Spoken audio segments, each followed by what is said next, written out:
voice of like Lovely 4 voice, octaves, yeah, you know, and sort of dogs for miles around would howl when I went that high, you know.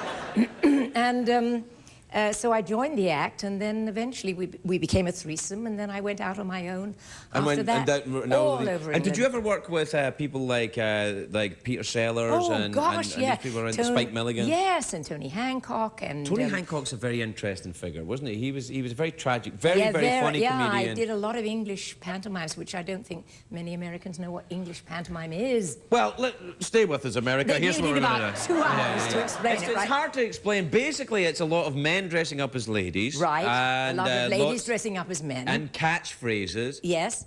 This show actually is a pantomime. That's really what it is. It kind of is, isn't it, in a way? Yeah. I mean, it's very old-fashioned, retro, English, Scottish musical humour. I played a lot of places in Scotland, Did you really? Where did you play? I played Edinburgh, Glasgow, Aberdeen. Where did you play in Glasgow? I'm from there. Oh, is it the Princess Theatre? The Pavilion Theatre and the King's Theatre, and there was the Empire. Oh, Empire. It must have been Glasgow. Yeah, the Empire. But Second House Saturday night, Glasgow was rowdy. Yeah, they actually had to knock it down while the second house was in. I can imagine. Oh, no, it was notorious. Legendary. Yeah. There was a guy there, an English comedian, Des O'Connor. Yes, I know him. He was out there doing the second show on a Saturday night, and it was so bad he pretended to faint. He admits it. Really? On stage he went, oh, and fainted. And then they took him off. Absolutely. I wish I'd done that. I might pretend to faint before the end of this show. Well, don't. No, I'm all right. But, I mean, they would be throwing bottles in the balcony. Oh, you're making me homesick now. Yeah. No, do you go back over to England a lot? I do. Spend a lot of time over there? More than people know. 2 or 3 times a year if I can. Right. Yeah. But your home is in Los Angeles? Yeah. And you've lived here for quite some time now, I've lived here now, oh gosh, 40-something years, I guess. It's changed a bit, LA, hasn't it, I think? Well, it keeps getting more and more crowded and busy, and also, what do you think? Because you were a star very, very young. Yeah. When you did Mary Poppins, you must have been really early 20s. Something, yeah. Yeah, and I mean, the kids that were becoming that famous now, they're all kind of making sex tapes. And are there any tapes around? That's what I'm saying. Are there any tapes around? Of Mary Poppins. I'll take anything.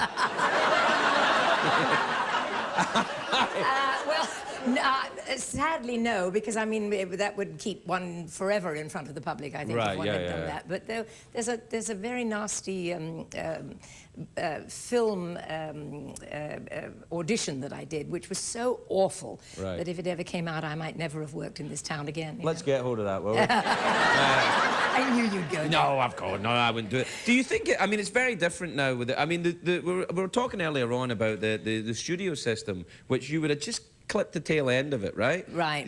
They used to protect and hide the stars and stuff like that. Yeah. Do you think actually, the thing that I really clipped the end of was vaudeville in England, because that was dying as I was touring around and around and around. That was really the end days of music hall in England, and television came in. I think it's back a little bit, though. Do you? Yes, I do. I think in a slightly different way. I think on the internet, I think the things like the YouTubes and the people making little videos and little films and stuff. Well, that's true. It's kind of, there is a kind Except you can't get the kind of experience, you can't practice the way you used to. Yeah, that's true. And the thing is, you can't get it... The minute you do it, it's out there. It's out there, and it's for everybody to see. I know, if you make a mistake or whatever. I know, that's why I feel about this thing. Yeah. I don't think you have to worry. No, I don't. Listen, I can't wait to get into this a little more. I'm so happy to finally get you on the show. Will you come back and visit us very soon? I'd love to. Thank you very much I'm indeed. a huge fan. I'm right back at you, lady. Hey. Right back at you. Thank you.